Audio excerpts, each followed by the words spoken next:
Je vous remercie, Monsieur le Président. Bonsoir à toutes et tous. Monsieur le Président, Monsieur le Vice-président, chers collègues, le budget primitif qui nous est soumis aujourd'hui s'inscrit globalement dans la continuité du budget 2021.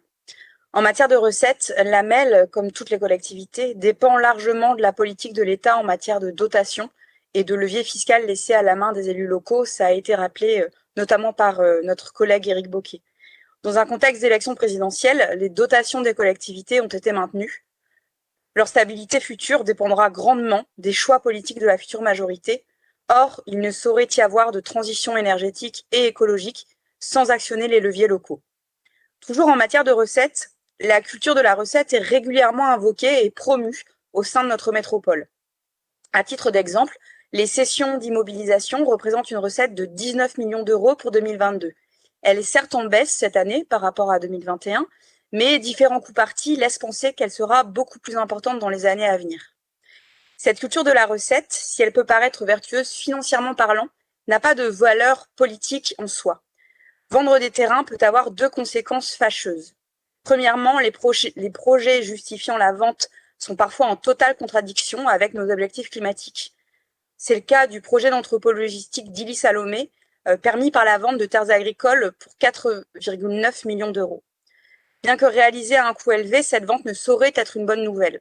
Dans le contexte de la lutte contre les dérèglements climatiques, des sols, puits de carbone, sur lesquels une agriculture nourricière pourrait être développée, cela n'a pas de prix. Deuxièmement, la vente de terrains à des promoteurs privés dans le cœur urbain alimente la spéculation foncière par la puissance publique. Elle contribue à la hausse du prix du foncier et donc du logement, en contradiction, là encore, avec l'objectif de développer le logement abordable pour toutes et tous. Ce budget de 2022 nous semble insuffisant en matière de politique foncière.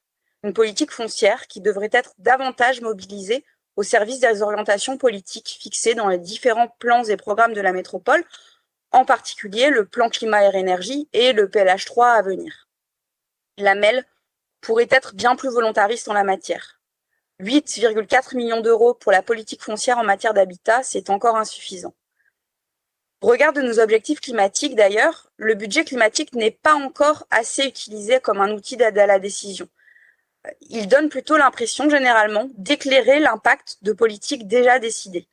Le fait que certains projets communaux puissent passer le prisme du budget climatique sans susciter de nouvelles réflexions sur leur opportunité en dit long.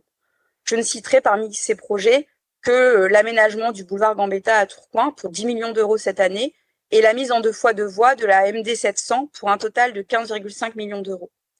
Tout cela montre bien que si la MEL se dote d'objectifs politiques en matière climatique ou de logement, elle mène encore parallèlement des politiques qui obèrent sa capacité à les atteindre. Et certains budgets restent encore trop modestes au regard des besoins. Par exemple, les 15 millions d'euros de budget consacrés au vélo cette année ne saurait répondre aux besoins exprimés par les 95 communes en matière d'infrastructures cyclables.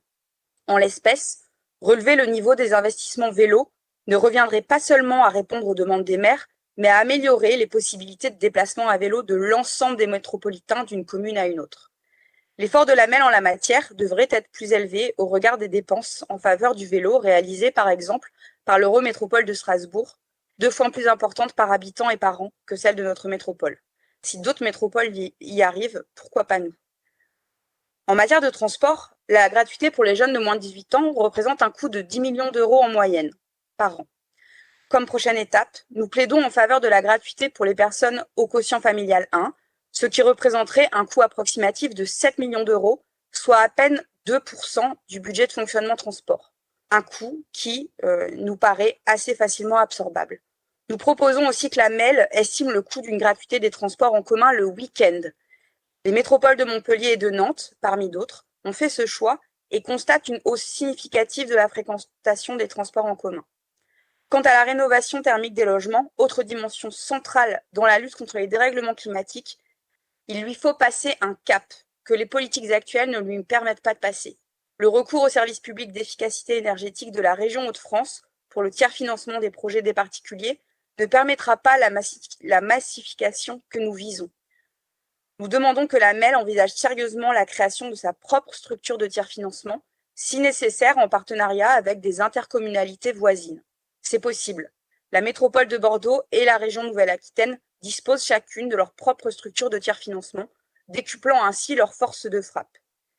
Toutes ces dépenses d'investissement pourraient être assez facilement financées, compte tenu, cela a été dit notamment par Rudy Elgest, des excellentes capacités d'autofinancement de la MEL et de désendettement de notre métropole. Au regard de ces choix budgétaires, qui manquent encore d'audace, qui sont insuffisamment en rupture malgré ce qu'impose le contexte, et qui sont même à certains égards contradictoires avec ce qu'il faudrait faire, nous voterons contre ce budget 2022. Je vous remercie.